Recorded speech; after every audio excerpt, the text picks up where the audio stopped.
Hey guys, so today we're talking about the 10 whiskey cocktails every guy should know. Hey guys, welcome back. So as you know, we are trying to make it to 75K by the end of summer. So hit that subscribe button, like this video, share this with your friends. And now we are gonna talk about the 10 whiskey cocktails every guy should know. So we just did a bar rules video, which is kind of etiquette on how to behave when you go to a bar. And we got a lot of comments that were like, I don't even know what to order when I go to a bar. So we're gonna do a little series of the 10 whiskey, gin, vodka, rum, and 5 tequila cocktails you should order at a bar. So this is the whiskey version. And number 1, old fashioned. So I learned this drink from George. You know, it's well known. Every guy needs to know what's in an old fashioned, how to order an old fashioned, and what type of whiskey they like with their old fashioned. If it's gonna be rye or bourbon. Yes. Right? Yeah, there's a ton of different ways to make an old fashioned. Basically, this whole list is kind of the classic cocktails, and everything you'll see at a bar is pretty much just a variation on one of these cocktails. Yeah, we're not gonna go too in depth with it and give you like the recipes and how to do it, how to order it, but these are just the ones that you should know, like the ones that I've learned by hanging around with this guy. All right, number 2 on the list is a Manhattan. Now, both an old fashioned and a Manhattan are very spirit forward cocktails. So if you're not really a whiskey person, this is probably not the first drink you try, honestly. The first drink you try is probably number 3 on the list, which is a whiskey sour. Yes. Yeah, so a whiskey sour is a great, I don't want to say it's a softer drink or a girl's drink, but it's the one that if you're getting into whiskey cocktails, that's the one you should try, you know? If you like something more sweet. So I made the mistake of when I started drinking a whiskey, I went too big and I started drinking with a Manhattan, and dude, it just like killed my whiskey game for about a good solid 2 years. I couldn't drink any. People think like, oh, I need to drink a Manhattan or an old fashioned to learn to like whiskey. No, I think honestly, like a whiskey sour is probably the best way to do it, and a proper whiskey sour make sure it's made with real lemon juice, egg white, simple syrup, whiskey. Because if you just have someone that puts whiskey and sour mix in, it's not a proper whiskey sour, but I mean, it will still cover up the taste of a terrible whiskey.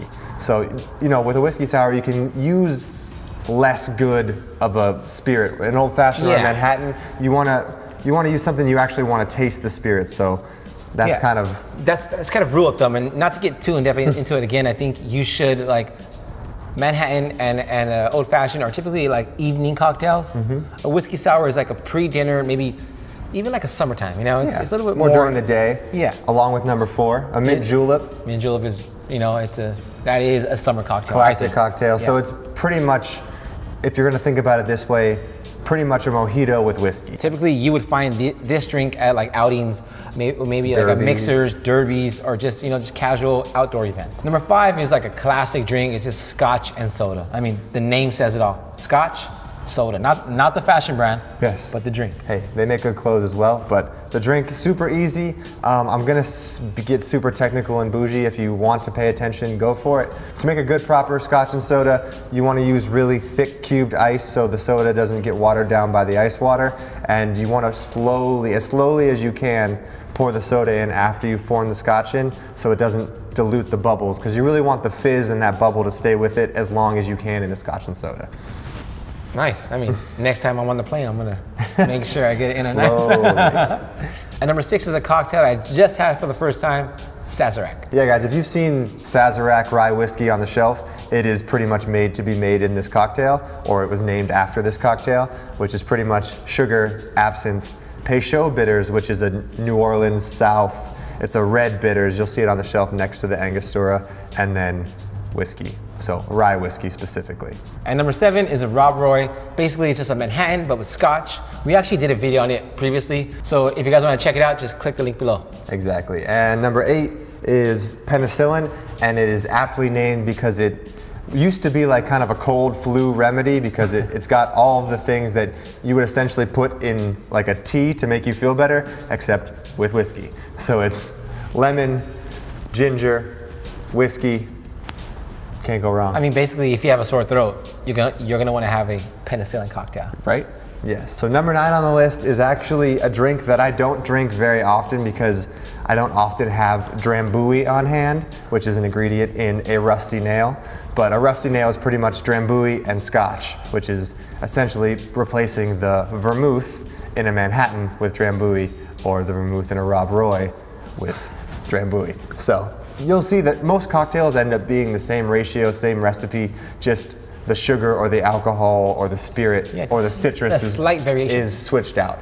Yeah, so number 10 is a classic example of that. It's a Kentucky Mule. Basically, it's a Moscow Mule, but instead you use bourbon. Yes, it's very simple. So, you know, what? Bourbon, ginger beer, lime, ice. If you're just like a whiskey ginger guy, if you kind of want to up the class of it a little bit, you order a Kentucky Mule because it's got lime and it uses ginger beer, which has a little bit more of a spice. Yeah, exactly. It's a little more herby than a ginger ale. All right, guys, so that's part 1 of the series. We are going to do the rest of the spirits. So we're going to do 10 cocktails for vodka, gin, tequila, rum, and then we're going to have a little party afterwards, I guess. Yep. So thanks for watching, guys. We really appreciate it. Make sure you hit that subscribe button, like this video, share this with your friends. Leave us a comment below what drinks you've tried, what drinks you want to try, what drinks you've never heard of, what drinks are actually you think are gross and aren't good enough to be on this list. Thanks for watching, guys. Thank you. Okay, so of the 10, which is your favorite? Old fashioned. Old fashioned as well. But now, of the 10, if you're trying to impress somebody. Old fashioned.